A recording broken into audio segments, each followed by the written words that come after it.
자, 우리 고린도전서 4장으로 한번 다시 들어가 볼게요. 고린도전서 4장 4장을 보시면 1절에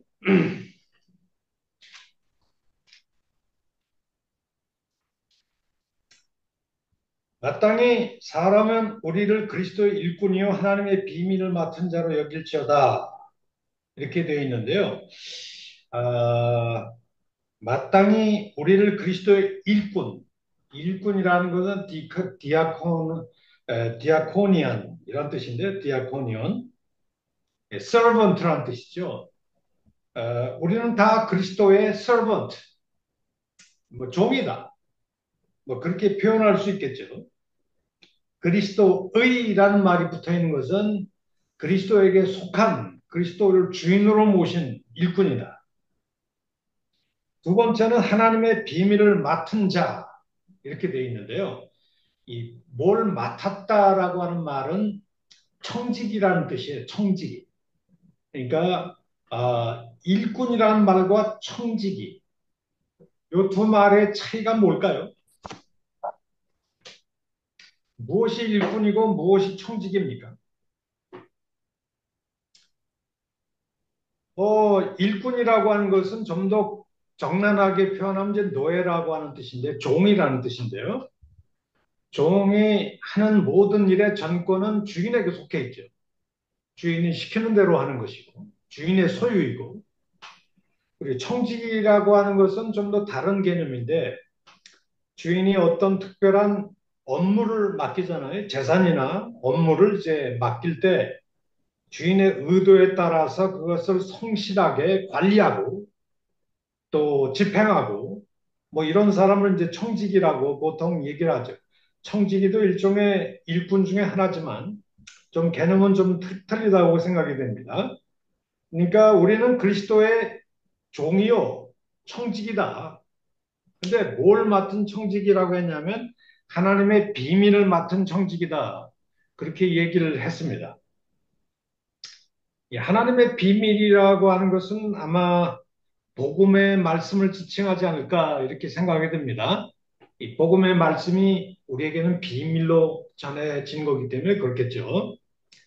그리고 맡은 자들에게 구할 것은 충성이다. 뭘 맡았냐 하면 하나님의 비밀, 복음의 비밀을 맡은 자. 그런 사람에게는 이제 충성이 가장 중요하다라고 하는 얘기가 되겠습니다. 그런데 3절 말씀을 보면 충성을 하는 사람의 참된 자세가 아닌 것을 설명을 하고 있어요.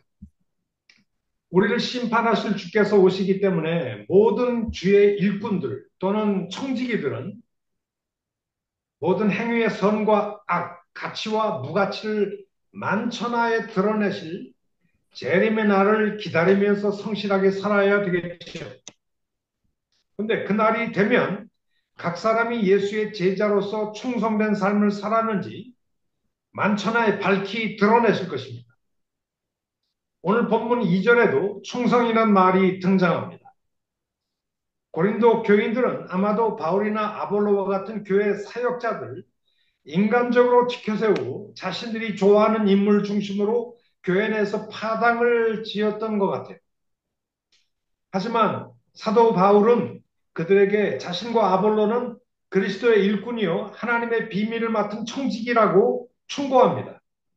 너희들이 나를 무슨 뭐 굉장한 사람으로 지켜 세우고 나는 아볼로파요 나는 뭐 바울파요 그러면서 얘기하는데 인간 지도자들 중심으로 파벌을 삼아가서 떠들지 말고 우리는 다 그리스도의 일꾼일 뿐이야. 너희들의 초점은 나에게 있는 것이 아니라 주님에게가 있어야 돼. 라고 이제 충고하는 것이죠. 자, 그런데 이 하나님의 이제 일꾼이요, 또 청지기로서, 스튜어드로서 충성을 하게 될 때, 하나님의 복음의 비밀을 맡은 종과 청지기에게 요구되는 자격 조건은 충성이다. 이렇게 얘기합니다. 이 충성이라는 이 헬라어 피스토스라는 말은 아까 제가 trustworthy, 신뢰할 만하다는 말과 faithful, 신실하다는 말이 함께 붙어 있는 개념이라고 제가 말씀하고 했죠. 이게 성실성과 신뢰성, 모든 그리스도인에게 매우 중요한 성품이기도 합니다. 하지만 우리 주변에는 잘못된 사역 개념을 가진 분들이 좀 많은 것 같아요. 그래서 저는 오늘 이 시간에 충성을 말하기 전에 뭐가 충성이 아닌지 이것부터 먼저 말씀을 드리려고 합니다. 첫 번째, 뭐가 충성이 아니냐? 인간적인 성공이 충성의 표준이 아니다라는 것을 먼저 얘기하고 싶어요. 사람은 누구나 성공하기를 꿈꾸죠. 그것이 과연 주의 일꾼들에게 요구되는 자격 조건이 될 수 있을까요? 내가 꼭 성공해야 충성한다고 얘기할 수 있을까요? 2절을 주목해보면 이런 말씀이 있어요. 이 복음의 비밀을 맡은 자들에게 구할 것은 충성이다 라고 얘기를 했는데요. 하나님께서 심판의 날에 그의 종과 청지기들에게 요구하는 것은 성공이 아니라 충성이라는 것이죠. 우리 주님이 우리에게 요구하는 것은 success, 성공이 아니라는 거예요. 사람들은 무조건 성공해야만 하나님이 기뻐하시는 줄로 생각을 합니다. 오히려 하나님이 가장 소중하게 요구하는 것은 성공이 아니라 충성. 다시 말하면 우리 주님과 복음에 대한 신실성, faithfulness 또는 trustworthiness, 신뢰성이죠. 물론 성공의 잣대를 어디에 잡는가가 뭐 중요하겠죠. 하지만 대부분의 사람들은 뭐 목회자라면 교세가 커지거나 많은 회중을 끌어모으고 교회당을 크게 짓고 예산도 많아지고 또 목사님에게 좋은 집과 차를 제공할 수 있을 정도로 성장한 뭐 큰 목회를 해야 성공한 사람이고 그 성공한 사람은 반드시 하나님 앞에 충성된 종이다. 뭐 이렇게 등식으로 설명할 수 있을지 모르겠어요. 근데 이런 이런 생각은 좀 굉장히 일방적인 생각일 수도 있죠. 예를 들면 이슬람권의 선교 사역을 하는 어떤 선교사님이 계신다고 합시다. 평생 목숨을 걸고 자신의 전문과 청춘을 다 바쳐서 일했는데 평생 한두 사람만의 회심자를 얻지 못하는 경우가 있어요. 평생을 쏟아 바쳤는데 그가 예수를 믿게 한 사람이 한두 사람뿐이다. 이 사람은 충성된 사람인가요? 실패한 사람인가요?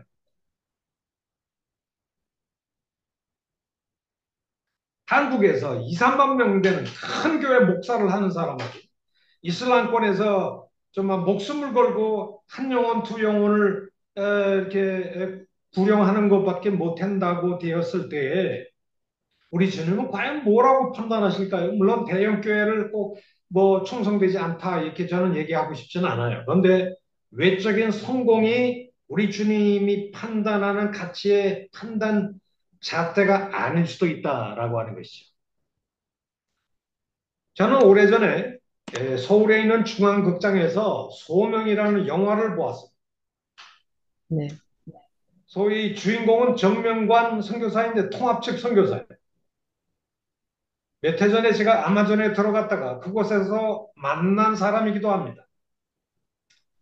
연세대학교 국어국문과를 졸업하고 국제고등학교의 국어선생으로 봉직하다가 뜻한 바가 있어서 평범한 길을 버리고 장로의 신학대학, 통합측 그 신학대학에 들어가서 신학 공부를 마친 뒤에 세상에서 가장 오지라고 하는 아마존 정글, 그저 100명밖에 되지 않는 소수 종족이죠. 이 소수 종족의 이름이 바라나라고 하는 인디언 종족인데요. 그들은 말은 있는데 언어가 없어요. 언어가. 네.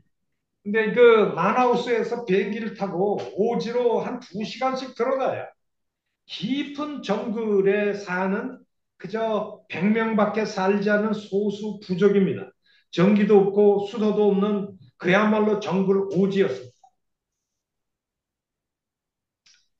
얼마나 해충들이 많은지 자기 이태리 타월로 자신의 다리와 팔뚝을 북북 문지르는 모습이 굉장히 안타까웠어요. 그 영화 화면을 보니까 너무 벌레들이 물어서 퉁퉁 붓고 가렵고 하니까 이제 긁고 있는 거죠.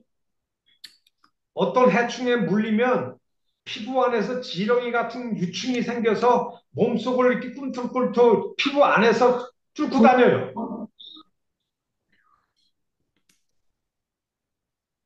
영화 한 장면에 이런 대화가 나옵니다. 당장 순교하라고 하면 할 수는 있는데 모기와 벌레에 물려서 서서히 죽어가는 것은 순교보다 더 힘들다. 그런 얘기를 하더라고요. 이해가 갑니다. 진짜 지기 싫어. 벌레. 근데 거북이를 잡으면 온 동네 사람들이 다 함께 불에 구워서 거북이를 잡아먹는데 이 정명관 선교사님 부부가 같이 먹더군요. 이 영화를 찍던 이 PD가 무슨 맛이냐고 물어보니까 사모님이 거북이 맛이에요. 이렇게 얘기를 하더랍니다. 무슨 맛이냐 그랬더니 거북이 맛이에요. 저도 그래서 웃었습니다. 근데 어떻게 그런 음식을 먹느냐라고 하는 질문에 인디온 지역을, 인디오 부족을 사랑하다 보니 저희들도 그들의 음식이 좋아졌어요. 라고 얘기를 합니다. 이 소명이란 영화 맨 마지막에 나오는 한 장면이 제게 말할 수 없는 감동을 주었는데요. 그분의 직접 말입니다. 열악한 환경에서 살지만 그래도 인디언들과 함께 지내면서 복음을 전할 때가 제게는 인생에 있어서 가장 행복한 순간입니다. 아멘. 아멘. 전기도 없고 샤워도 못하고 수도도 없고 아무것도 없는 그런 지역에서 그들과 원시 부족들과 뭐 다 이 팬티만 입고 그냥 온몸 벗고 다니는 부족들 아닙니까?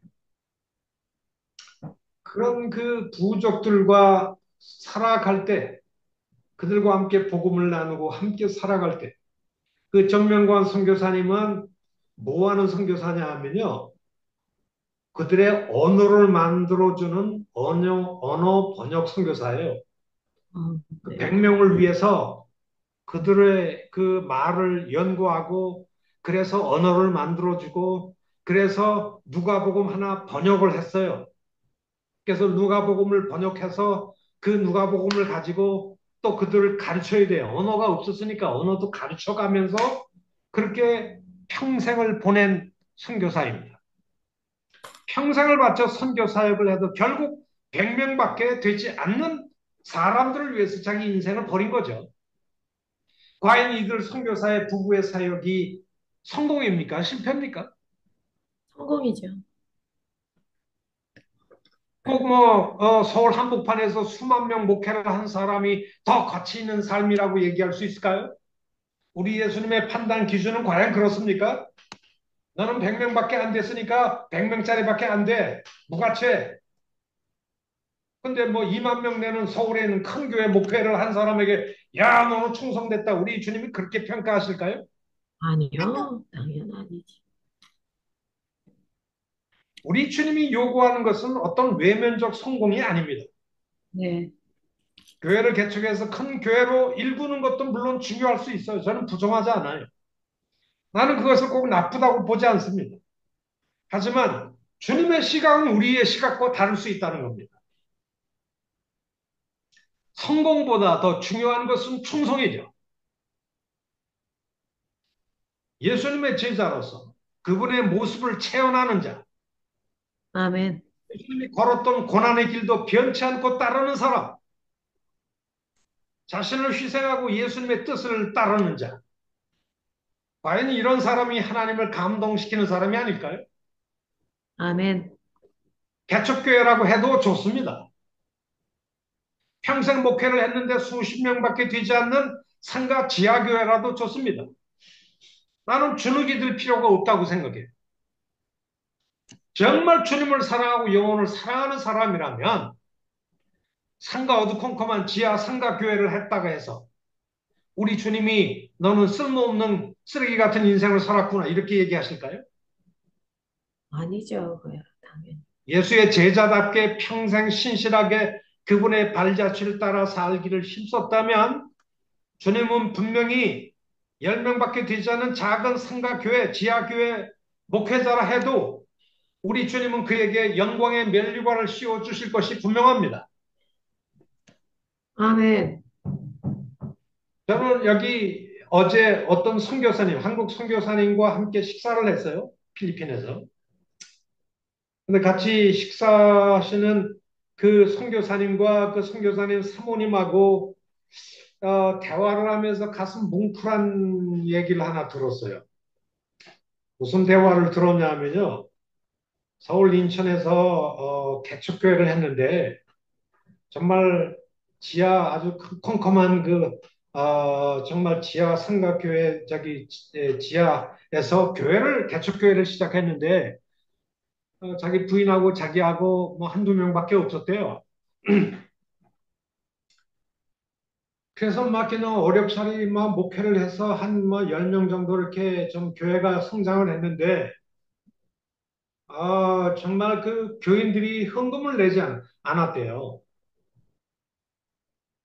그 동네 자체가 달동네라. 아주 정말 그 빈민촌이 돼가지고 헌금을 낼 수가 없는 사람들이 주요 교인들이었대요. 그러니 목사님이 사례를 제대로 받을 수 있을까요? 전혀 사례를 받을 수 없는 그런 상황에서 살다 보니까 애들이 뭐 하루에도 그냥 몇 끼밖에 먹지 못하는 일이 좀 비일비재하게 있었던 것 같아요. 근데 어느 날은 너무 돈이 없으니까 옷장을 열고 그 사모님이 얘기하는 거예요. 옷장을 열고 옷이 쭉 걸려 있잖아요. 근데 혹시 이 주머니 저 주머니에 감춰진 잊어버린 돈이 있을까? 그래서 그냥 그 옷을 전부 다 뭐 안주머니고 다 뒤져서 혹시 1,000원짜리라도 나올 게 있을까 해서 다 뒤졌는데 돈이 없더래요.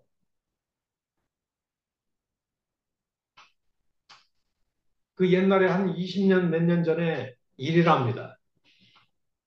정말 그 달동네에서 목회하고 개척교회를 하는데 얼마나 정말 여름에 수박을 먹고 싶었는데 수박을 사줄 돈이 없어서 자기 남편 목사님을 그게 원망했대요. 그 개척교회 사모님으로서 처절한 느낌을 얘기를 하더라고요. 그러면서 정말 그 옷장을 다 뒤졌는데도 1,000원짜리 하나 안 나왔다는 거예요. 그런데 자기 옆집을 지나가다가 대문 앞에 1,000원짜리가 하나 딱 붙어 있더래요. 그래서 너무 깜짝 놀라가지고 아니 자기 옷장을 뒤졌는데도 1,000원짜리가 없었는데 아니 대문 앞에 누가 1,000원짜리를 딱 붙여놔가지고 하나님께서 나에게 이걸 선물로 주시려는가 보다 해가지고 그 대문 앞에 가서 그 1,000원짜리를 띄었답니다. 하도 배고프게 지내니까 1,000원짜리를 띄었는데 보니까 이게 뒷면이 광고야. 그러니까 가짜 지폐를 갖다 붙여놓은 거야. 그러면서 그때 1,000원짜리를 띄어가지고 뭘 하나 사 먹으려고 생각했는데 뒷면을 보니까 이게 겉으로는 이게 돈처럼 이렇게 복사를 해놓고 뒤는 어느 가게로 오세요 하는 광고가 붙어 있는 걸 보고 너무 낙담을 했다고 그러더라고요, 사모님이. 그런 어려운 시절을 보내면서 한 20년을 목회하고 그리고 목회도 접고 이제 어느 정도 교회가 큰 다음에 그 교회도 넘겨주고 필리핀으로 선교사로 또 남편이 온다 그러니까 사모님이 이제 더 이상 고생하기 싫다. 그래서 안 오셨대요, 사모님이. 근데 둘째 딸은 넌 아빠하고 같이 갈래냐 필리핀에 외국에 가자 그랬더니 둘째 딸은 좀 철이 없어서 그런지 나 아빠 쫓아갈래요 그러면서 딸만 데리고 필리핀에 왔대요. 부인은 난 절대 못 가 그러면서 한국에 머물고 그래서 한동안 이렇게 따로따로 살았대요. 남편이 나를 또 고생시키려고 이제 선교지 간다 그러니까. 한 세 달 동안 헤어져 지냈는데 남편이 그렇게 원망스러웠대요. 나를 버리고 갔다라고 하는 느낌. 주님을 일한다고 하면서 나를 버리고 필리핀으로 혼자 갔다 생각하면서 참 많이 눈물도 흘리셨대요. 그러다가 한 3, 4개월 만에 자기도 딸이 둘이 있었는데 하나는 더 데리고 결국 필리핀으로 들어왔다고 하더라고요. 남편을 쫓아서 지금은 선교를 하는데 제가 한국에 들어갔을 때 제 차가 거기 한 달 반이나 서 있기 때문에 가끔 차 시운전 좀 걸어주시고 부탁하려고 하다가 제가 어저께 맛있는 걸 사드렸더니 과거 개척교회 하면서 고생했던 그 이야기를 해주는 걸 보고 야, 이게 정말 개척교회가 옛날에는 정말 생존 투쟁이었구나. 그 모든 어려움을 겪고 지하 캄캄한 지하 삼각교회에서 20년을 목회하신 분이에요. 과연 그분의 삶이 충성스러운가요? 아니면 실패한 삶인가요? 겉으로 보기에 뭐 큰 목회는 아니지만 나는 우리 주님께서 그에게 영광의 면류관을 반드시 씌워주실 것이라고 생각합니다.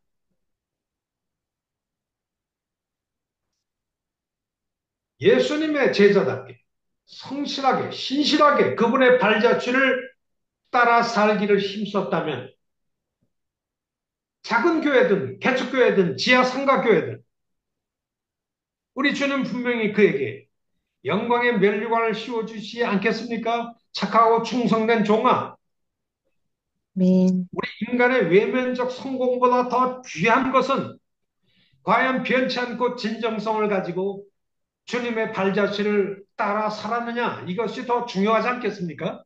네, 네. 개인의 역량이 틀려요. 어떤 사람은 2만 명 넘는 큰 교회를 할 수 있는 역량을 가진 사람도 있고, 어떤 사람은 뭐 예수님이 어떤 사람은 다섯 달란트 주시고, 어떤 사람은 두 달란트 주시고, 어떤 사람은 한 달란트 주시잖아요. 다섯 달란트 받은 것이 내가 잘나서 다섯 달란트 받았다고 얘기하면 안 되잖아요. 다 우리 주님의 그냥 선물이잖아요, 선물. 일 많이 하고 가. 사람이 역량이 커요. 역량이 크면 다섯 달란트 줬으면 다섯 달란트를 또 요구하는 게 마땅하다고 저는 생각하거든요. 그렇죠. 저는 대학생 시절에 워치먼이라고 하는 사람이 쓴 정상적인 그리스도인의 생활이라는 책을 읽고 깊은 감명을 받았어요. 워치먼의 신학에는 약간의 문제점이 없지 않아 있긴 있지만 그분이 살았던 삶은 정말 드라마틱한 삶이었어요. 신학을 제대로 공부한 사람이 아니어서 가끔 그릇된 주장을 할 때도 있지만 그분의 헌신된 삶만큼은 참으로 감동적이었습니다. 이 워치먼이는 젊은 시절에 뭐 중국 사람이죠. 젊은 시절에 유망한 법학도였다고 합니다. 소위清華대학을 나왔으니까요. 아주 똑똑한 사람이었죠. 그런데 대학을 다니면서 예수님을 알게 됐어요. 그 후로 그는 법학도가 되는 유망한 길을 버리고 반에서도 1등을 놓치지 않을 만큼 아주 똑똑한 사람이었다. 그런데 대학에 다니면서 예수를 믿고 법학도가 되고 판사가 되는 유망한 길을 버리고 복음의 최전선에 뛰어들게 되었습니다.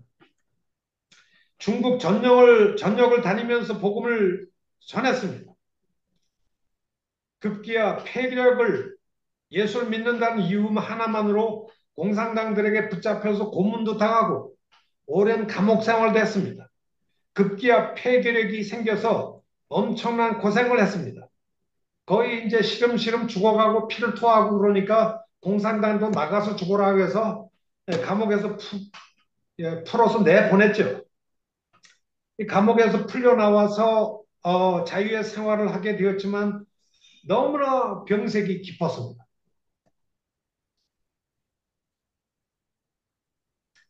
어느 날 목발을 짚고 국경 길을 걸어가는데 대학 시절에 자기 자신을 가르쳤던 은사 교수님을 만났대요. 그분이 깜짝 놀라면서 이런 얘기를 했대요.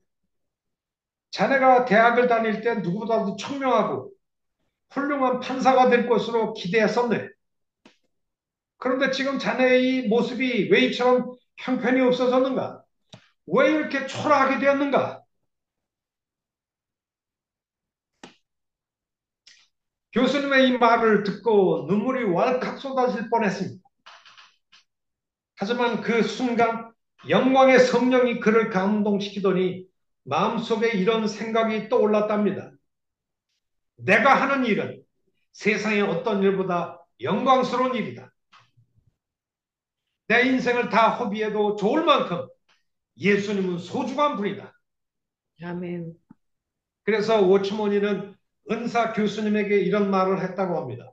교수님, 저를 걱정해 주신 것은 참으로 고맙습니다. 하지만 제가 예수님을 위해 고생한 일은 제 인생 전체를 다 허비하고라도 값진 일이라고 저는 생각합니다. 아멘. 네. 교수님은 제게 대학에서 정의를 가르치시고 진실을 가르치셨는데 오늘날 중국을 보세요. 교수님이 가르친 그 교훈을 교수님 자신은 얼마나 실천하고 계신가요?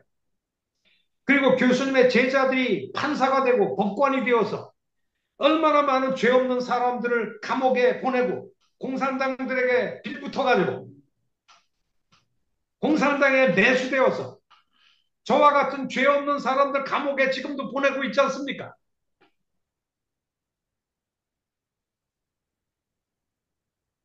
저는 그런 판사들이 되느니 나의 인생의 주인이 되신 하나님께 예수님께 제 인생을 바치겠습니다.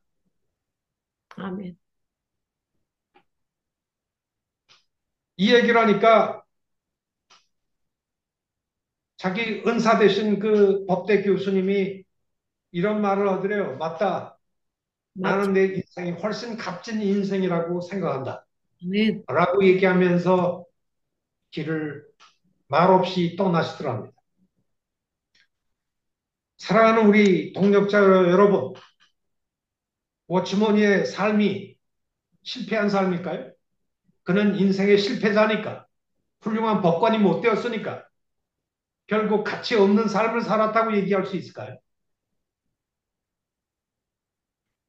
비록 평생 농촌이나 산간 벽지, 섬 지역에서 목회를 해도 우리 주님의 제자로서 작은 예수의 모습을 자기 삶에 체험하고 살아갈 수 있다면 여러분의 삶은 우리 주님의 마음을 감동시킬 분인 것이 분명합니다. 아멘. 두 번째, 우리 충성의 표준이 아닌 것. 인간적인 성공이 충성의 표준이 아니에요. 거기에다 잣대를 주면 안 됩니다. 두 번째는 다른 사람의 평가도 충성의 표준이 아닐 수 있다는 것이죠. 우리 4장 3절 한번 보세요. 고린도전서 4장 3절에 보면 이런 말씀이 있죠. 너희에게나 다른 사람에게나 판단받는 것은 내게 작은 일이라 나도 나를 판단하지 않겠다. 맡은 사람에게 구할 것은 충성인데 문제는 너희에게나 다른 사람에게나 판단받는 일은 내게는 매우 작은 일이다. 이게 사도 바울이 무슨 뜻일까요? 너희에게나 다른 사람에게나 판단받는 것. 이거는 아무것도 판단을 아니다. 받아야 한다는 거예요. 하나님의 판단을 더 자, 이 말씀 뭐냐면 너희에게나 다른 사람에게나 판단받는 것. 그러니까 이 말은 다른 사람의 인정과 평판이 주의 사역자들에게 요구되는 충성의 자격 조건이 될 수 없다는 얘기예요. 아멘. 네. 바울은 이제 고린도 교회 목회자 아닙니까? 그러니까 고린도 교인들이 나를 어떻게 평가하느냐, 나를 어떻게 인정해주고, 나를 어떻게 칭찬해주느냐, 그리고 세상 사람들이 나를 어떻게 평가하느냐, 사람들의 여론과 평판이 우리의 충성의 잣대가 못 된다는 얘기예요. 사람들이 흔히 빠지기 쉬운 또 다른 오류는 다른 사람의 판단과 평가, 인정에 신경을 쓰면서 충성하는 것이죠. 3절 초반을 다시 한번 보세요. 너희에게나 다른 사람에게나 판단받는 것은 내게는 매우 작은 일이다.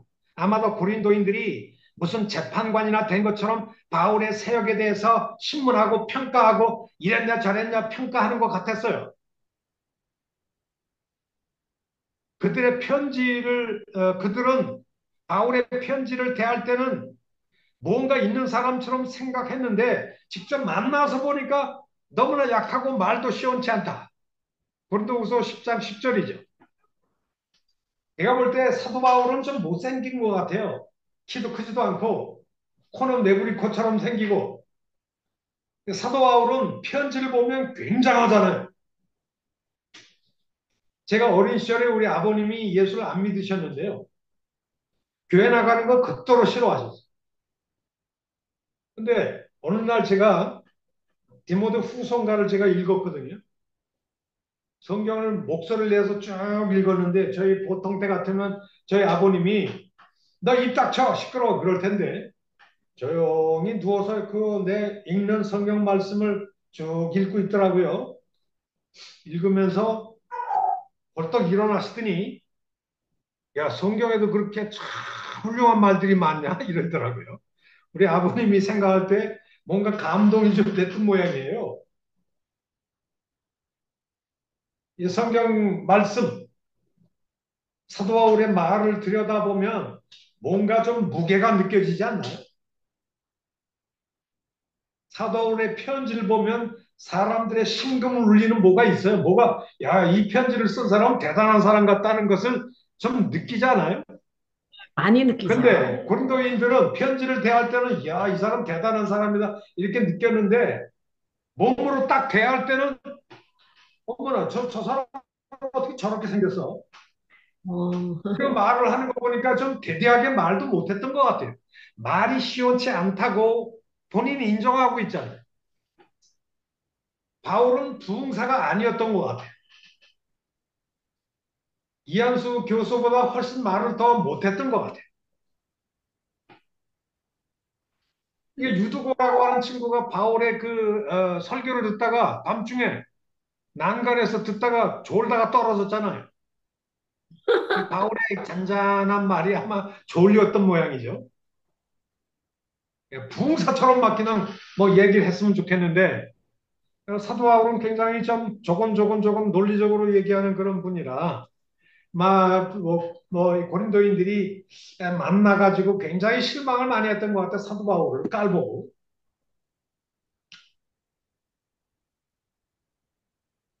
그리고 또 이 고린도 교인들은 좀 야가 빠져서 그런지 몰라도 바울이 마케도니아나 갈라디아나 소아시아에서 이렇게 헌금을 모금해서 모은 걸 예루살렘의 가난한 성도들 위해서 구제헌금을 거둔다고 많이 돈을 모았잖아요. 그때 이 고린도 교인들이 뭐라고 바울을 곡해했을까요? 이 사람이 말이야 뭐 참 우리를 교묘하게 후려가지고 돈을 모아서 착복하는가 보다. 뭐 그렇게 판단을 했던 것 같아요. 오해를 했구나. 네. 하여튼 그 고린도 교인들은 사도 바울에 대해서 좀 안 좋은 편판을 많이 가지고 있었어요. 그리고 다른 교회에서 뭐 헌금을 보내주면 잘 받는데 고린도인들이 또 뭐 이렇게 헌금을 모아서 보내주면 또 안 받아요. 그러니까 사람들이 우리는 안 사랑하는가 보다. 또 이렇게 뭐 막 그냥 굉장히 씹어대고. 사실 우리도 주의 일을 하다 보면 뭐 성도들한테 사람들한테 이런저런 인간적인 판단 많이 받을 수가 있어요. 그런데 3절 초반을 보면 너희에게나 다른 사람에게나 라는 말이 나오죠. 너희에게나 라는 건 고린도인들이 나를 어떻게 평가하느냐? 그것은 내게 충성의 자태가 아니야. 이런 얘기가 되겠죠. 나에게는 큰 문제가 아니야. 이런 얘기입니다. 근데 여기에 다른 사람에게나 라는 말이 나오는데요. 이 다른 사람에게나 라는 말에는 헬라어를 보면 by any human day 그런 뜻으로 번역할 수 있어요. 어떤 인간의 날에나 이렇게 번역할 수 있는데 이 신학 사전을 살펴보면 어떤 인간의 날, day라는 단어는 바울 당대에 재판을 받는 날짜를 연관되어 있다고 합니다. 그러니까 한마디로 말하면 재판받는 날을 얘기하는 거죠. 재판받는 날에나 그러니까 너희들이 나를 어떻게 평가하느냐 그거 별로 중요한 거 아니야. 그리고 세상 재판정에서 불신 재판관들이 나를 어떻게 평가하느냐 이것도 별로 중요한 거 아니야. 뭐 이런 뜻이 될 거라고 생각이 됩니다.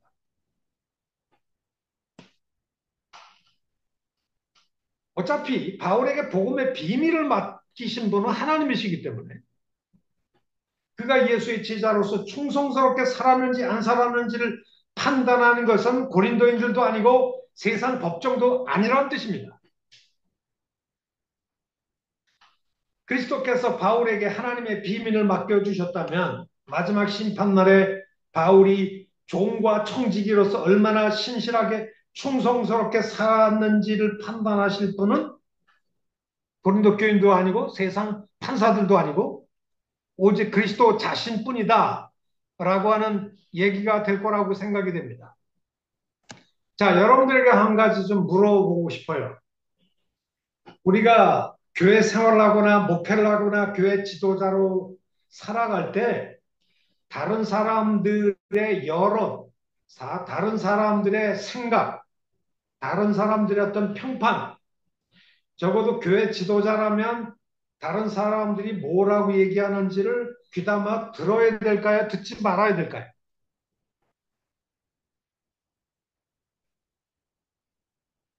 우리 강민주 성도님, 음, 저는, 목사님이신가요? 아니면 누구? 아까 저는, 예, 집사님이라고 그랬죠? 네, 목사는 아니고요. 저는 듣고 수정하고, 참작은 하지만 그것에 대한 반응이 내 정체성이 흔들리거나 그러면 안 된다고 생각해요. 예, 아주 좋은 얘기라고 생각이 돼요. 네, 좋은 생각. 근데 목사라면 성도들이 나를 어떻게 바라보고 있는지 여론에 귀를 기울여야 돼, 안 기울여야 돼. 기울이게 되죠. 네. 어떤 목사님은 마이동풍으로 목회하는 분도 계세요. 뭐라고 떠들든지 나는 내 길대로 간다.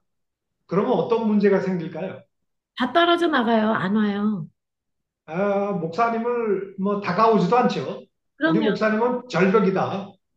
교회 망하죠. 대화가 안 되고. 대화가 안, 그러니까 사실 목회를 잘하는 분들이라면은 실상 성도들이 지금 나의 목회에 대해서 이러쿵저러쿵 얘기하는 거에 대해서 좀 귀담아 들어야 될 필요는 있어야 돼요. 귀를 열어둬야 된다는 얘기죠. 근데 바울은 뭐라고 그랬어요? 너희들이 나를 뭐라고 판단하는지 나는 아무것도 아니야. 너희들이 나를 평가하는 거 나는 신경 쓰지 않아. 지금 오늘 본문에서 그렇게 얘기하고 있잖아. 이 바울의 이 태도가 좋은 태도예요, 나쁜 태도예요?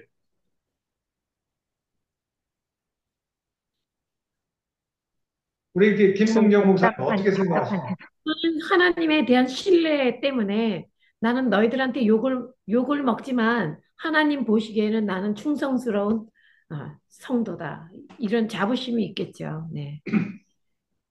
그래서 자기 뜻은 하나님의 뜻을 대행하는 거니까 너희가 내 뜻을 따라오는 게 하나님 제대로 믿는 거다. 그리스도인을 제대로 된 삶을 사는 거다. 근데 우리 평신도들의 입장에서 보면 목사님에게 아이 뭐 목회나 설교나 이런 부분에도 이렇게 해주세요. 우리 교인들이 많이 그걸 느끼고 있어요. 이렇게 얘기를 하면 그건 당신들 잘못된 판단이야.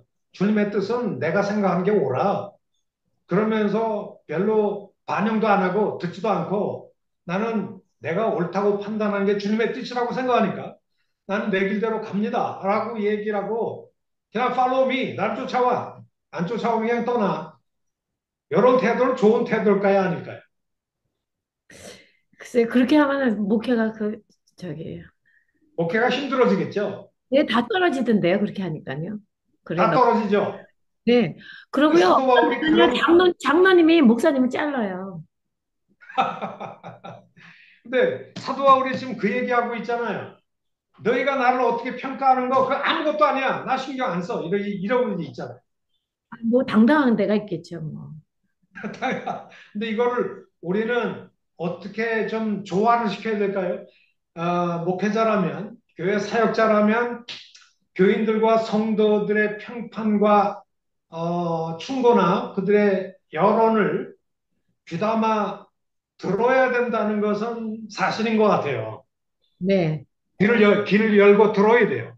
근데 그건, 사도 바울이 지금 여기에 얘기하는 것은 너희들이 나를 어떻게 평가하느냐? 그것은 나에게 굉장히 작은 일이다. 이 태도하고 지금 방금 전에 얘기한 태도를 어떻게 잘 조화시킬 수 있을까요?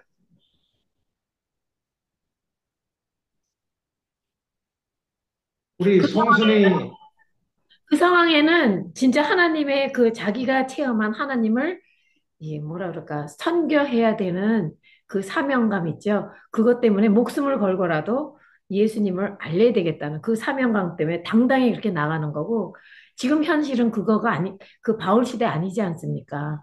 그 시대가 아니니까 지금에서 그렇게 하면은 아마 굉장히 그 문 닫아야 될 거예요, 아마 교회가. 그러니까 중용의 자세가 중요할 것 같습니다. 그게 이제 지혜 아니 성령이 필요하다. 네. 잘 창조도 하고 그네들이 잘못 생각한 걸 성경적으로 지혜롭게 말 한마디를 부드럽게 해서 설득시키는 능력이 필요하다고 생각하죠. 네. 구약에 보면은 소위 예레미야 선지자가 있죠. 네.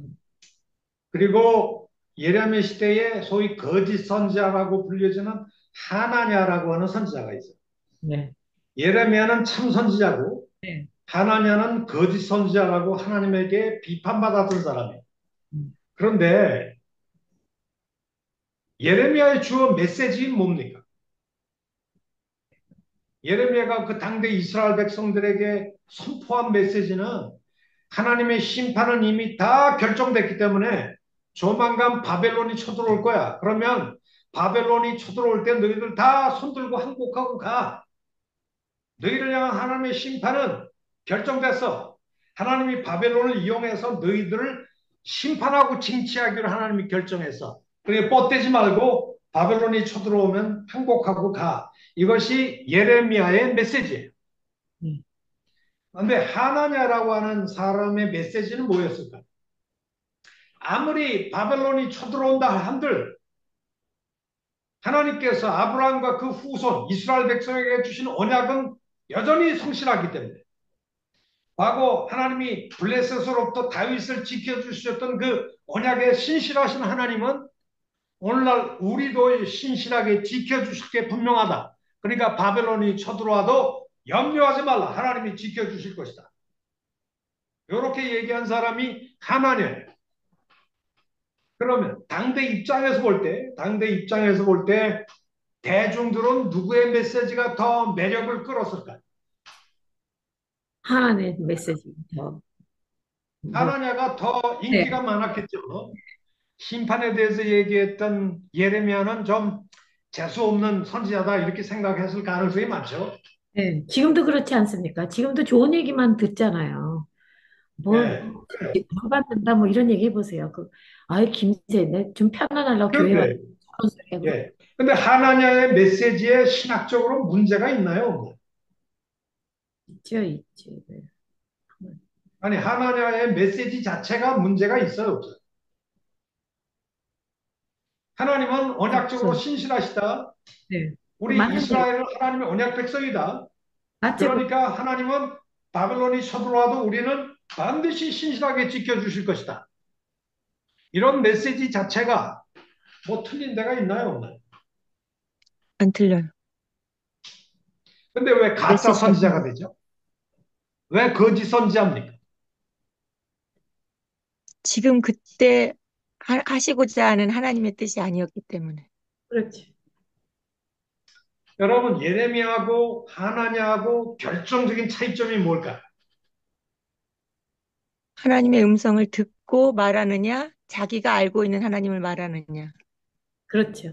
네, 한 50% 정도 맞는 얘기를 하셨는데 좀 더 샤프하게 얘기한다면 하나냐의 메시지는 누구의 귀에 듣기 좋은 얘기를 하는 거예요, 지금. 이 하나님에게 사람들. 기쁜 메시지예요. 대중들의 목소리에 귀를 기울이는 메시지예요. 대중들의 목소리에 비유 맞추는 메시지죠, 뭐. 그러니까 대중들의 비유나 맞추고 대중들의 기호나 맞추는 그런 메시지 아닙니까? 네, 맞아요. 메시지 자체는 정통 메시지지만 그 메시지를 전파할 때 대중들의 박수갈채를 받는 네, 대중들의 칭찬을 받고 인기를 받는 그런 메시지를 전한 것이죠. 이걸 소위 대중의 목소리, 복스 포퓰리라고 하는데요. 대중의 목소리를 대변하는 메시지였다는 것이죠. 네. 근데 예레미야의 메시지의 특징이 뭘까요? 대중들의 목소리에 귀를 기울이는 메시지가 아니고 하나님의 말씀을 그대로 전하는. 하나님이 지금 이스라엘을 어떻게 보느냐 하는 것을 더 초점을 두는 사람 아니에요.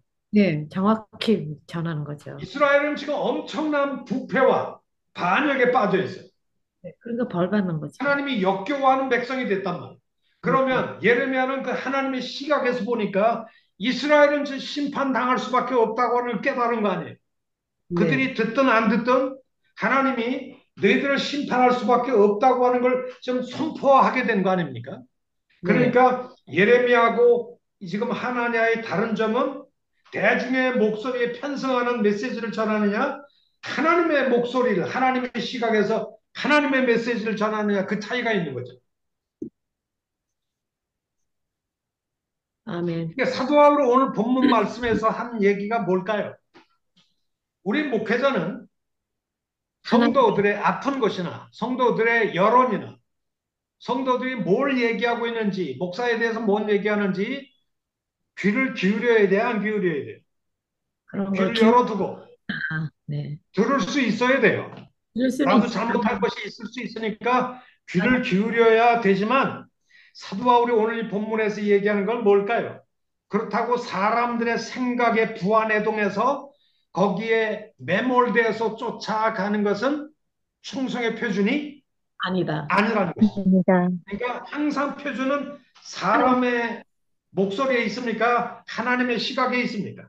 하나님의 시각에 있죠. 네. 하나님의 시각에 있어요. 하나님 과연 나를 어떻게 생각하실까? 하나님이 우리 교회를 지금 어떻게 평가하고 계실까? 하나님의 말씀에 비춰볼 때 우리의 현재 영적 상태가 무엇일까? 그 판단 기준이 제일 중요하다는 거예요.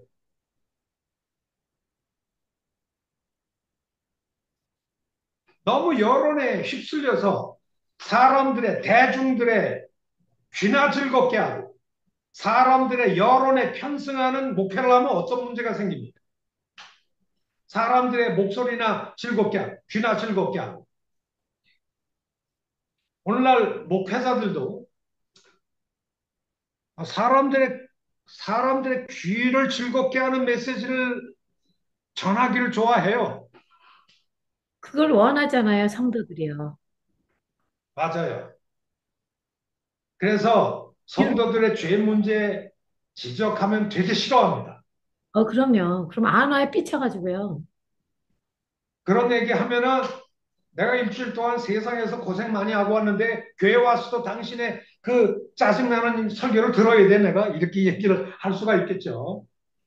은근히 안. 근데 구약의 선지자들을 보면 백성들이 듣거나 말거나 하나님의 말씀을 선포할 때가 무진장 많아요. 여기에 우리는 굉장히 좀 그 딜레마에 빠질 수 있는 거죠. 그래서 우리의 시각은 하나님이 지금 현재 나를 어떻게 평가하느냐. 이게 궁극적인 기준점이고요. 그러면서 사람들에게 여론의 귀를 기울이지만 거기에 편승해서 매몰돼서 쫓아가지 말라는 거예요. 사람들의 박수나 치는 곳으로 쫓아다니거나 사람들의 듣기 좋은 얘기는 하거나 그런 쪽으로 너무 매몰되는 건 주의 사역자가 아니라는 것이죠. 그리고 세상의 판사들이 나를 어떻게 평가하느냐 이것도 내 충성의 표준이 아니라는 거예요. 세상 판사들이 내가 왜 이런 일을 행하는지 궁극적으로 판단할 능력이 없어요. 그 사람들 불신자들이기 때문에 네, 아멘. 내가 모든 가산을 다 팔아가지고 아프리카 오지, 브라질 오지, 아마존 정글로 내가 들어간다. 그 세상 판사들이, 세상 사람들이 뭐라고 판단할까요? 미친놈이다. 왜 그렇다. 인생을 저렇게 허비하느냐 이렇게 판단하지 않겠어요? 대부분이 그러죠. 네. 세상 판사들도 우리의 인생의 판단의 궁극적인 기준이 못 된다는 거예요. 그리고 세 번째, 오늘 본문 말씀에 또 이런 얘기가 있죠. 자, 4절 말씀해 보세요. 내가 자책할 아무것도 깨닫지 못하나 이로 말미암아 의롭다함을 얻지 못하노라. 그러니까 내가 내 스스로를 자책할 아무것도 깨닫지 못한다. 이 네. 자책한다는 말은 양심적으로 내 스스로를 비판하고 할 그런 얘기가 없다는 얘기예요. 이 말씀은 뭐예요? 우리의 충성의 궁극적인 잣대는 우리의 양심도 아니라는 얘기예요. 우리 교인들이 나를 평가하는 것도 내 충성의 기준이 아니고 세상 판사들, 불신 법정의 판단도 내 충성의 잣대가 아니라는 거예요. 한 걸음 더 나가서 내 양심의 기능이 있어요. 양심의 판단 기능. 양심이 뭘까요? 도덕적으로 자기를 스스로 비판해 볼 수 있는 능력, 도덕적 기능, 판단 기능이 양심인데요. 그 도덕적 자기 판단 기능이 양심인데 이 양심이 나의 충성의 잣대가 될 수 없는 이유가 뭘까요?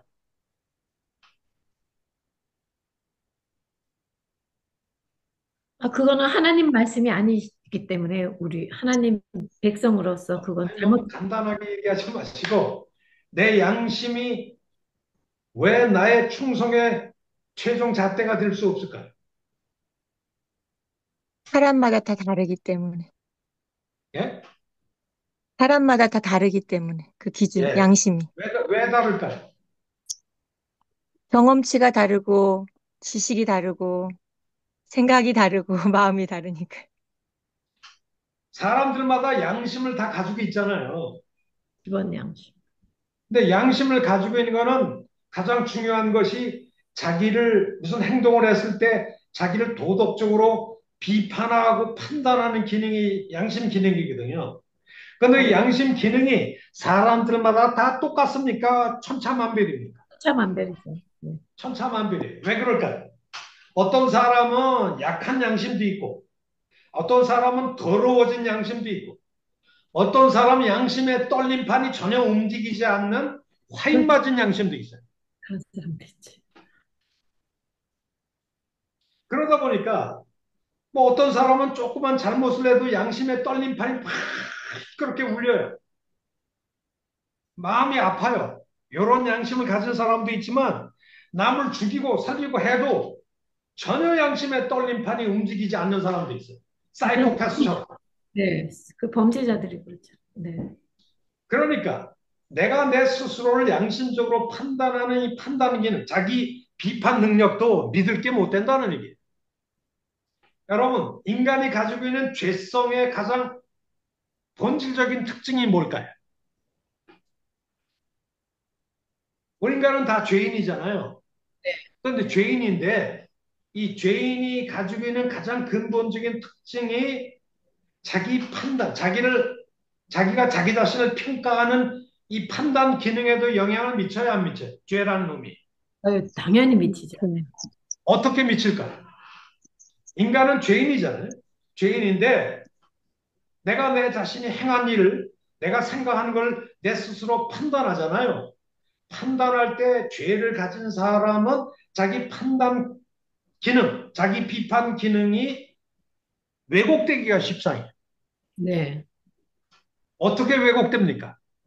어떤 사람은 자기가 나쁜 짓을 행했는데도 그걸 자꾸 미워하려고 그래요. 어떻게 미워할까요?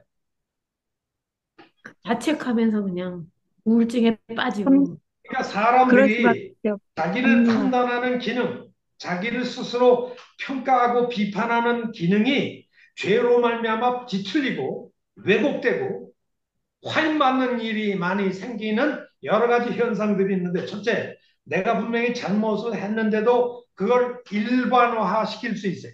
generalization이라고 하는데요. 일반화가 뭐죠? 내가 잘못했어요. 근데 내가 잘못했구나 이렇게 생각을 안 하고 A 집사, B 집사도 똑같은 일을 하는데 왜 나보고 그래? 대부분 그래요. 네. 다 나쁜 놈들이야. 왜 나만 가지고 그래?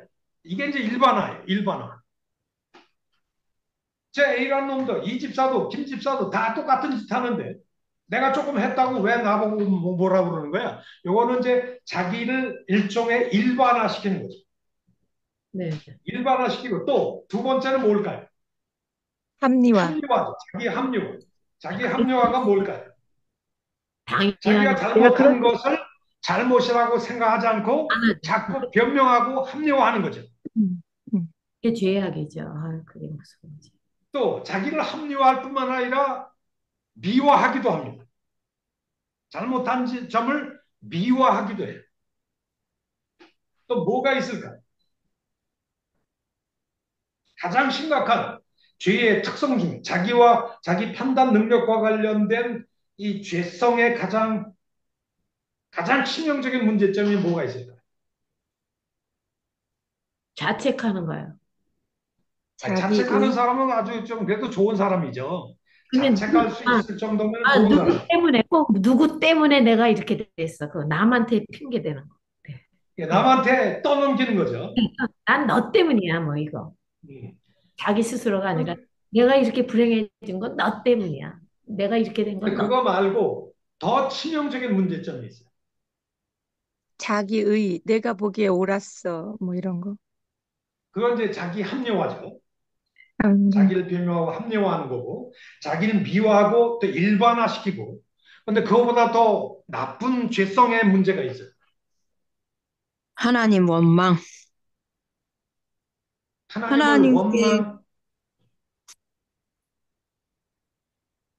오만과 거만, 아, 나 같은 뭐라고요? 놈은 죽어야 돼. 뭐 그래가지고 자살한다. 오만과 거만,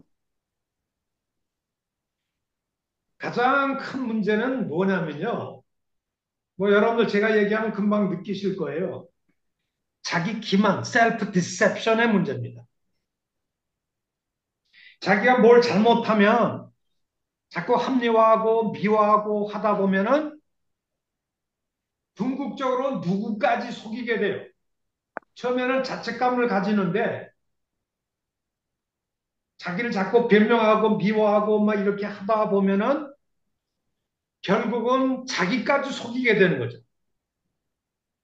이걸 이제 셀프 디셉션이라고 해요. 심리학. 예를 들면 자기를 속이는 그래서 가장 고도의 사기꾼은 누구까지 속여 넘겨야 된다고 생각하는 거예요? 예? 자기 자신까지. 자기 자신까지 자기 속여 자신까지. 넘어가야 돼요. 그래서 전혀 자기가 잘못한 걸 몰라요. 완전히 자기까지 속이는 거죠. 자기가 맞습니다. 처음에 이제 청년 결백한 어떤 공무원이었는데 누가 뇌물을 갖다 줬어요. 막 거부하죠. 난 그런 거 못 받는다. 근데 그 다음엔 더 큰 걸 갖다 주잖아요. 그러면 갖다 주면 어떻게 되죠? 고민 속에서 받습니다. 그리고 며칠 끙끙 앓아요. 내가 이런 거 받으면 되나? 내가 나쁜 놈이네. 뭐 이런 생각을 하다가 그리고 두 번, 세 번 받다 보면 어떻게 되죠? 습관이 되지. 뭐. 습관이 돼서 그 다음부터 이 아저씨가 너 왜 안 가져와? 이렇게 될 수도 있어요. 네. 양심이 화에 맞은 쪽으로 가게 되죠. 그리고 사실은 자기가 의로운 사람이었다.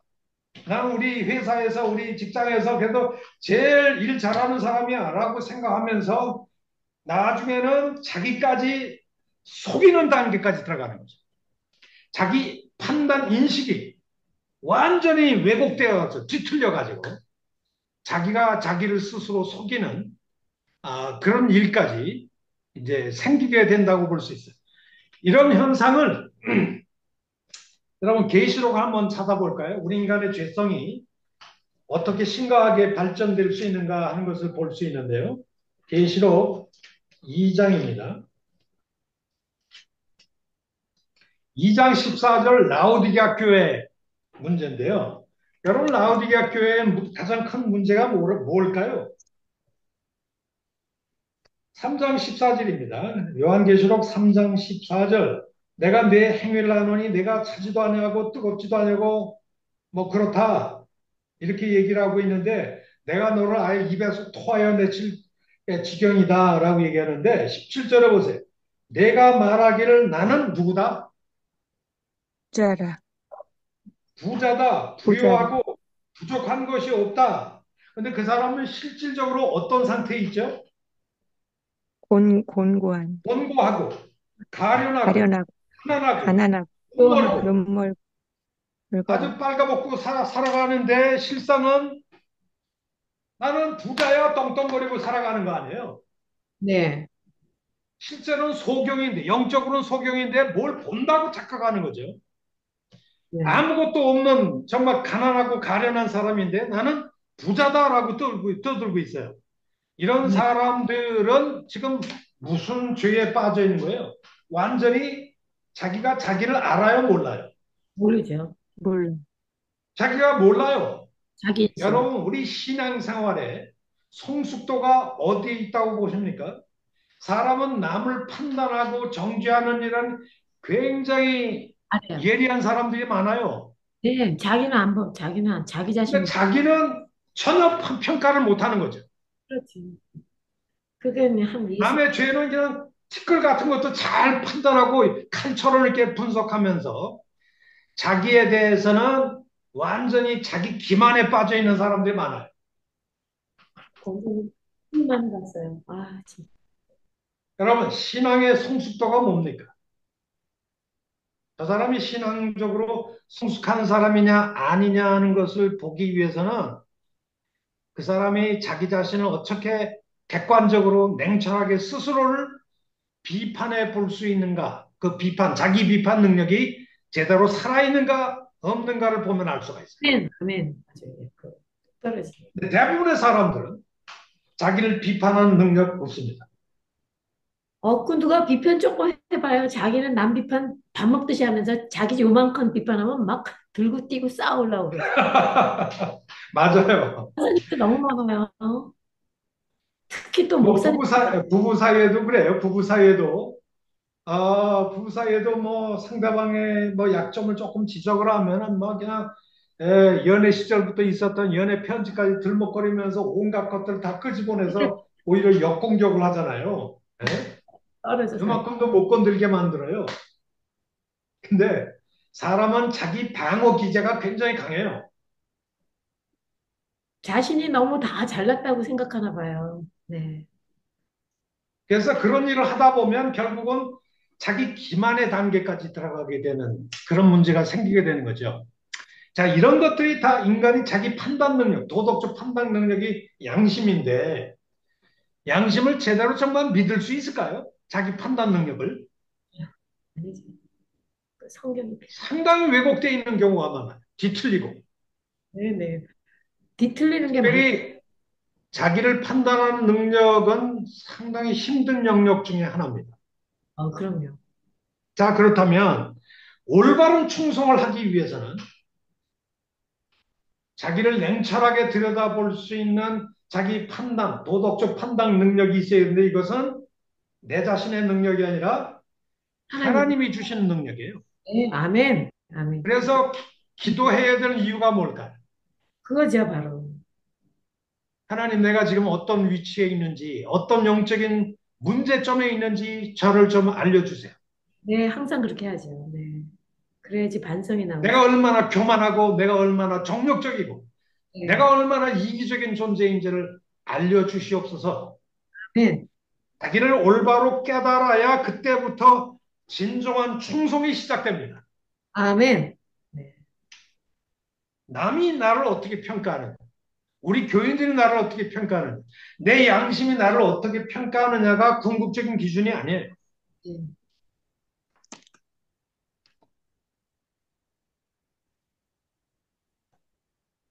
사람들은 행동을 하기 전에 먼저 다른 사람이 나를 어떻게 보고 평가할까? 뭐 이런 걸 생각하면서 일도 하고 봉사도 하게 되는데 이 경우에 행동의 표준은 다른 사람의 평가에 있죠. 눈에 있죠. 사람들은 다른 사람들의 인정을 받고 칭찬을 받고 싶어하는 본능적衝동이 있습니다. 바리새인들도 그랬으니까. 근데 그래서 어떤 사람은 헌금을 내도 꼭 자기 헌금이 이름이 주보에 나오기를 원하죠. 주보에 안 나오면 헌금 절대 안 하는 사람도 있어요. 교회 직책을 맡아도 빛이 나는 자리만 맡기를 원하고 또 그런 자리에 있는 자신을 명예와 권세의 자리로 치부하곤 합니다. 그래서 장로가 되기 위해 의도적으로 헌금도 많이 내고 교회 행사마다 얼굴도 내밀고 교회에 열심을 내는 사람이 있어요. 장로가 되기 위해서. 근데 이런 사람이 일단 장로가 되면 충성할까요? 안 할까요? 장로가 된 사람부터는 목에 기푸스가 들어가가지고 그냥 완전히 목사도 내쫓고 뭐 별짓 다 하죠. 그런 분들이 이렇게 말씀을 내더라고요. 그 목사 내쫓고. 자질, 집사 시절에 그렇게 겸손했던 사람이 장로가 되면 180도 달라진다고 그러잖아요. 별을 따는 줄. 그럼 많이 봤어요, 큰 교회에서. 자, 이런 상황 속에서 우리 그리스도인들이 어떻게 자기 자신을 평가하느냐, 뭐 그 부분에 대해서 제가 좀 말씀을 드리고자 하는데요. 저는 농촌교회에서 신앙생활을 했습니다. 어린 시절부터 어머니 손을 잡고 주일날 교회를 찾곤 했는데 하루는 어머니 따라서 주일날 낮 예배를 참석했어요. 그때 나이가 아마 3살 정도 됐을 거예요. 근데 그날따라 단상에서 설교하는 분이 두 분이었어요. 아래 단상에서 설교하고 윗 단상에서 설교하고. 나 어린 시절에 설교는 원래 저렇게 두 사람이 하는가 보다 생각을 했어요. 근데 그게 아니고 아래 단상에서 그 설교하던 사람이 설교 중간에 윗 단상으로 올라가서 그 목사님이겠죠. 목사님의 멱살을 잡고 끌어내리더라고요. 음, 근데 그 아래 단상에 있는 사람이 조 집사라는 사람인데 이 고향 교회는 제 고향 교회는 조씨 문중 집성촌이에요. 그 주민들의 거의 98%가 다 조씨야. 그래서 조 집사님 하면은 그냥 교인들 전체가 다 일어날 정도로 조씨 문중 집성촌인데 그 중에 가장 우두머리 되는 그 조 집사님. 근데 이 조 집사님이 목사님을 한 네다섯 분 쫓아냈거든요. 젊은 목사를. 아유, 세상에. 처음에 이제 그 목사를 불러내면 저기 목사로 부임을 하면 뭐 협조를 해요. 난 1년이 지나면 목사를 이제 길들이기 시작하겠죠. 목사님, 이거는 이제 내 말을 좀 들으셔야 돼요. 이렇게 아이고, 얘기하는데, 이제는 제 목회를 해야 되니까 좀 집사님 좀 이해를 해주세요. 이렇게 이제 하잖아요. 그러면 이 조 집사님이 우양우 하면서 목사를 반대하기 시작하는데 이 조 집사가 우양우 하면은 교인들 전체 조 집사들이 다 우양우하고 목사를 반대하기 시작해요. 그래서 쫓아낸 목사님이 젊은 목사님이 네다섯 분이에요. 아유, 그러니까 그런 상황 속에서 아무도 목사님한테 성미쌀도 안 주고 뭐 시골에 뭐 나무 땔감이고 뭐고 아무것도 안 줘요. 그냥 싹 끊어버려요. 나가라 이거예요. 나가라. 근데 우리 어머님만 조씨가 아니고 저 이십리 산골길 너머에 있는 그 포이동이라는 마을에서 다니셨는데 목사님이 먹을 게 없잖아요. 추운 겨울날에 땔감도 없고. 그래서 우리 큰형님한테 시켜가지고 청계산에 가서 땔감을 이제 나무를 해다가 목사님 광에다 채워드리고 성미 쌀이 없으면 쌀을 채워다 드리고 이거는 교회에서 하는 게 아니에요. 우리 어머님이 그렇게 하셨어요. 그리고 어머님이 늘 하시는 말씀이 있어요. 무슨 얘기를 하냐면 주의 목회자를 바로 잡는 것은 오직 주님만이 하실 뿐이지 그럼요, 나는 당연한. 오로지 목회자 되신 우리 목사님을 사랑할 뿐이다. 이게 우리 어머님의 철칙이에요. 아멘, 감사합니다. 네. 때로 목사님이 잘못할 때도 있지만 그 잘못한 거는 우리 주님이 바로 잡으실 뿐이지 내가 그걸 바로 잡으려고 하는 것은 잘못된 거다. 네. 나는 오직 목사님을 사랑할 뿐이다. 그래서 충성스럽게 우리 목사님을 이렇게 도우셨어요. 시골에서 이 논밭에서 이 참외가 나면 제일 예쁘고 튼실한 참외를 잘 씻으셔서 그 이십리 산꽃길 넘어서 참외를 목사님에게 제일 먼저 갖다 드리시던 그런 분이셨어요. 우리 어머님이. 네, 그렇게 보살로 참 대단하신 분이죠, 우리 어머님이. 감사하네요. 네. 그런데 그렇게 목사님을 그렇게 많이 쫓아내던 이분이 하나님이 징계를 하시기 시작하셨어요. 당연히, 시골에는 지붕을 이렇게 볏짚으로 잇잖아요. 우엉을 잇는다고 하는데요. 네. 그 형님 동생이 올라가서 그 지붕 꼭대기 위에서 둘이 싸우기 시작했어요. 그래가 동생이 낫을 들고 형의 머리를 낫으로 찍어버렸어요. 피가 난자하게 흘리고 그리고 지붕 위에서 이제 형님은 피를 흘린 채 떨어졌죠. 그래가지고 병원으로 실려가는 그런 사건이 터졌어요. 그리고 이 조 집사라는 분이 비 오는 날 자전거를 타고 가다가 미끄러져가지고 나가 자빠지는 바람에 이 이제 가슴 뼈가 저기 그 뼈가 부러지고 팔도 부러지고 하는 일이 그냥 뭐 일주일 상관으로 계속 터지는 거예요.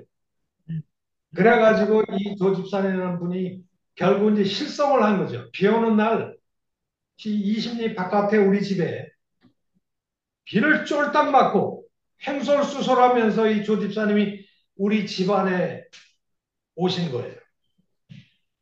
그러다가 한 30분 정도 그냥 되지도 않는 소리, 이상한 소리 막 중얼중얼거리다가 비를 맞고 처량하게 또 가시더라고. 내가 생각하기에는 하나님이 치신 것 같아요. 그럼요. 당연히 벌 받죠. 네. 그러다가 어느 순간에 제정신이 돌아온 거예요, 이분이. 그리고 나서 하나님이 치신 걸 깨닫고 기도원에 올라가서 거의 한 달 동안 회개하면서 얼마나 사람이 철저하게 변화가 됐는지 그 다음서부터는 목사님을 아주 지극정성으로 모시는 네. 충성스러운 사람으로 변화가 됐거든요. 네, 할렐루야, 아멘. 네. 전에는 자기가 교회에서 제일 충성된 사람으로 생각을 했어요. 자기 기만에 빠져가지고. 새벽 3시에 와서 종치고 교회 마당 쓸고 하는 분이니까요. 어, 근데 교회 내에서 제일 문제가 많은 사람이 이렇게 지극 정성으로 충성하는 사람이 또 문제야. 나만큼 충성하는 사람 나와보라고 그래. 그런 자기 교만이 있어가지고. 맞습니다. 그것도 있어요. 근데 그 다음서부터는 이 조집사님이 하나님한테 징계를 받은 다음서부터는 얼마나 사람이 겸손해졌는지 성령이 알게 해주셔. 결국 자기를 깨닫는 것은 하나님의 은혜의 축복인 것 같아요.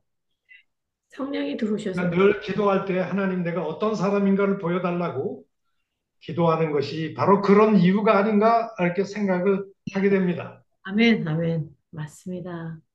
어쨌든 사람은 누구나 자기가 자신을 제일 잘한다고 잘못 평가하고 있어요.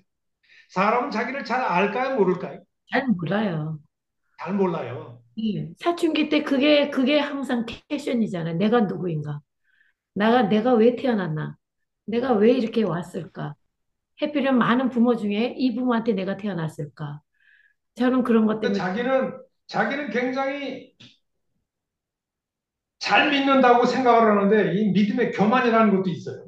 예, 그렇죠. 나만큼 잘 믿는 사람 나와보라고 그래. 그러면 그런 생각을 하는 사람들도 있거든요. 그래가지고 좀 엎드려. 자기는 굉장히 이기적이고 자기중심적인 사람인데 자기는 또 관대하다고 또 평가하고 있어요. 자기는 몰라요. 네, 맞습니다.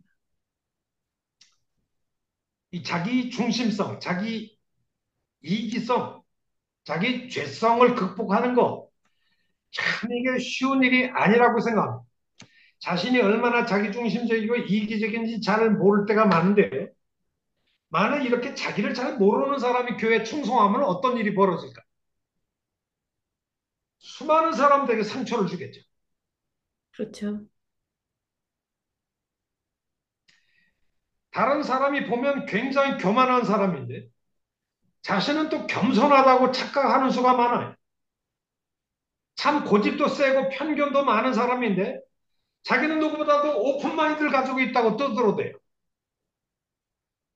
자기 인식 기능이 다 마비된 사람들이죠.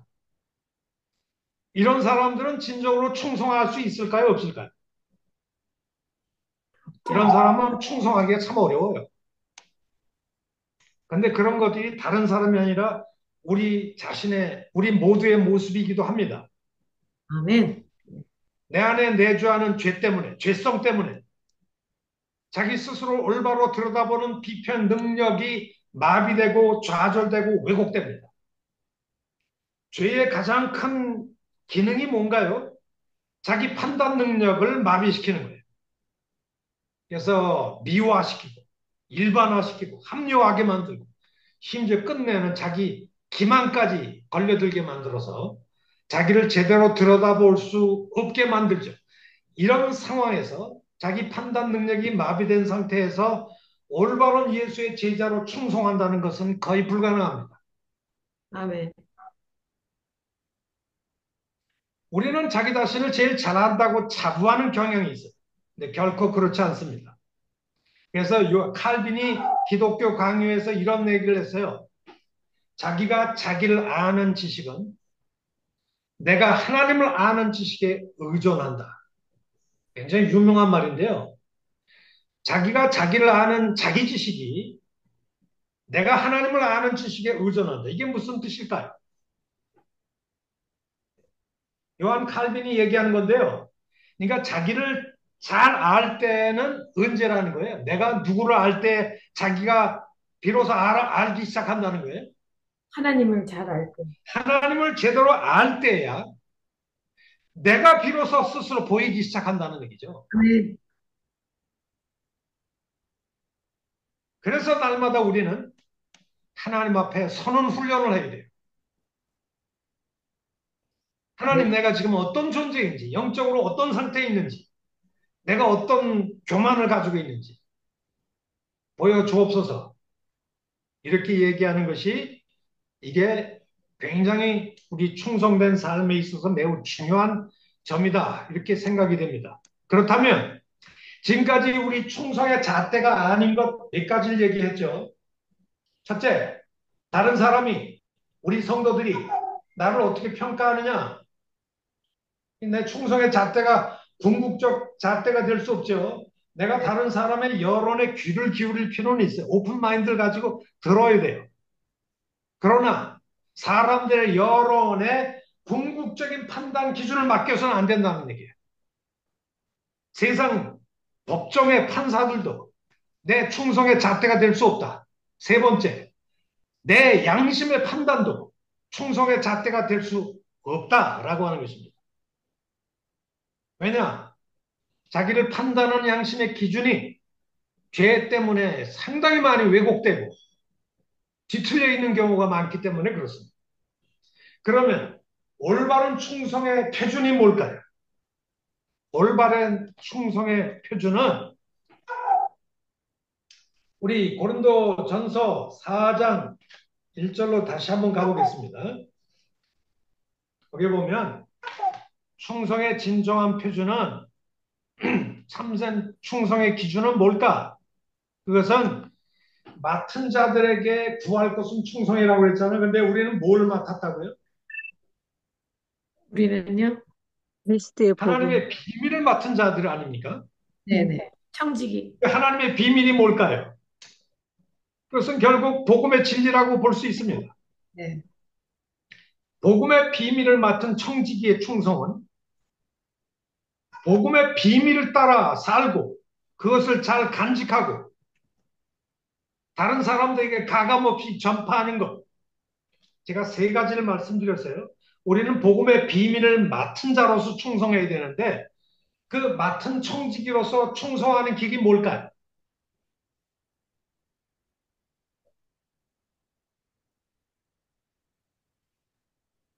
복음의 비밀을 맡은 청지기로서 해야 될 충성이 있는데 그것은 복음의 비밀을 따라 내 스스로 살아야 되겠죠.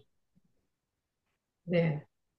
어떤 사람이 충성된 사람이냐라고 하는 것은 내가 복음의 비밀을 맡은 청직인데 왜 우리 하나님께서 복음의 비밀을 나에게 맡겨주셨을까요? 그 복음의 비밀을 하나님의 진리의 말씀을 우리에게 맡겨주신 것은 이 복음의 비밀의 말씀대로 뭐하라고? 살라고 주신 거 아닙니까? 살라고. 네. 살고 전하라고요. 네.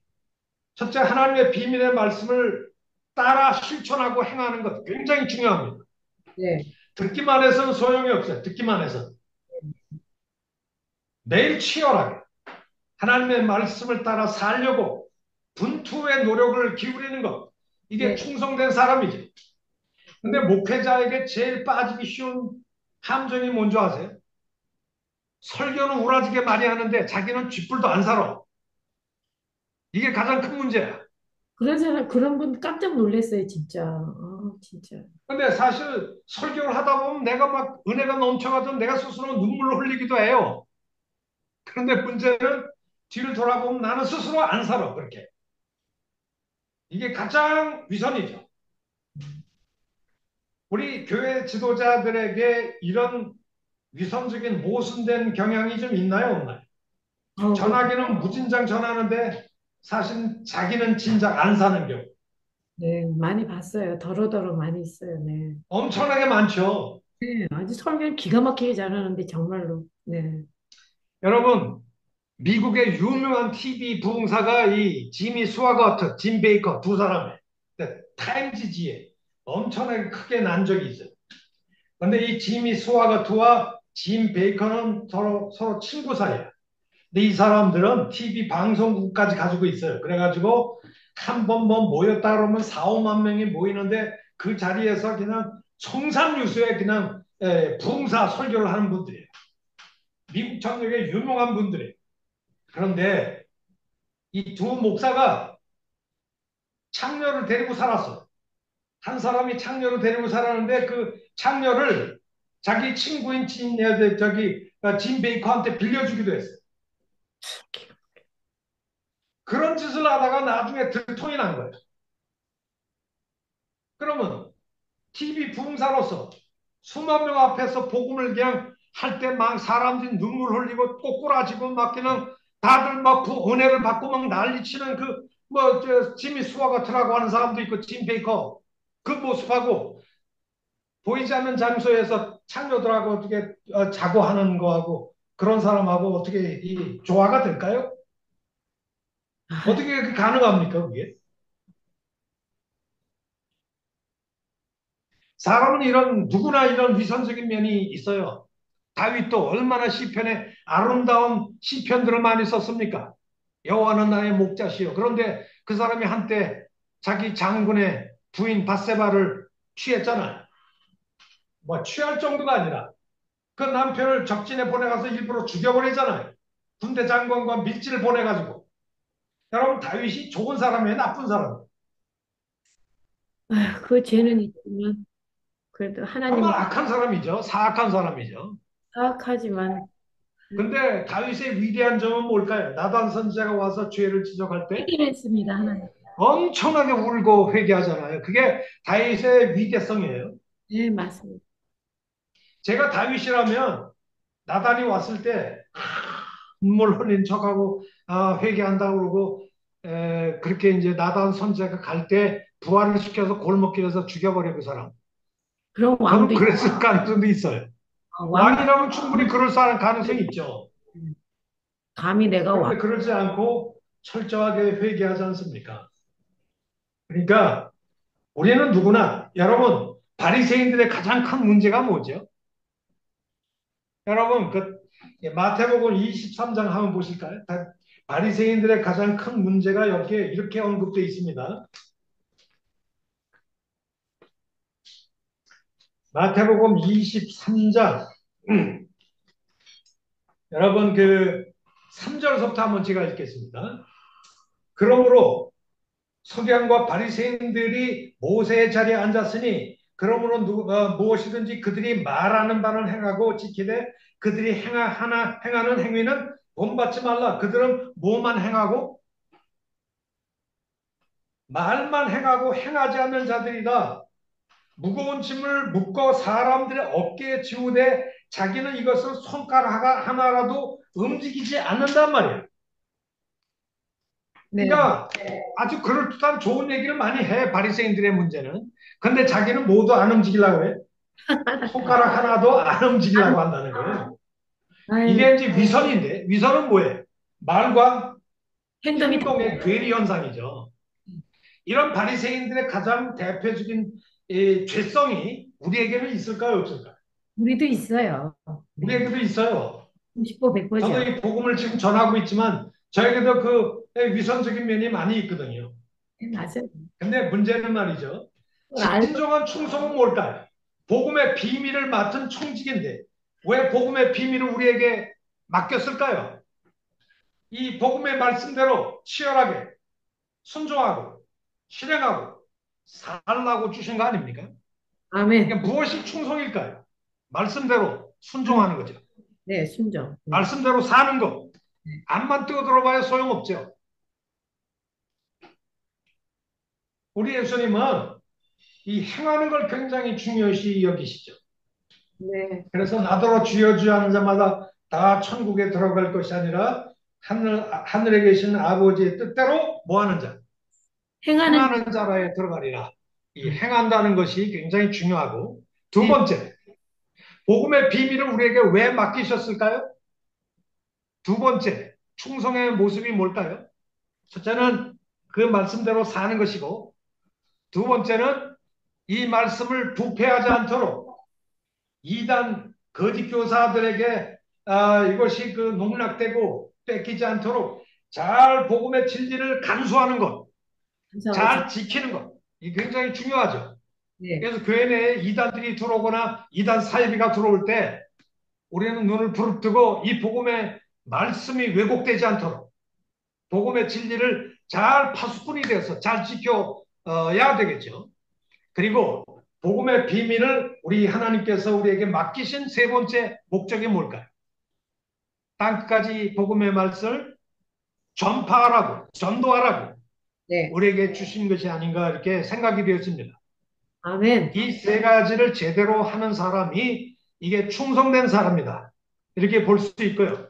그리고 우리의 삶의 궁극적인 판단 기준도 복음의 진리를 따라 내 자신을 들여다보고 복음의 진리를 거울 삼아 늘 하나님의 말씀 앞에 서는 훈련이 필요해요. 네. 말씀은 나를 과연 뭐라고 말씀하실까? 말씀을 따라 나를 평가하고 네. 내 주관적인 판단 양심이 아니라 다른 사람의 여론이 아니라 세상 법관들의 판단이 아니라 늘 말씀 앞에 우리가 서서 이 말씀 앞에서 우리가 내 삶을 조정해보고 살아가는 것이 굉장히 중요하다 그런 생각을 갖게 됩니다. 오늘 아멘. 시간이 좀 끝날 때가 된 것 같은데요. 네. 그렇죠? 예. 뭐 질문이 있으면 한번 질문 좀 하시고 오늘 마치도록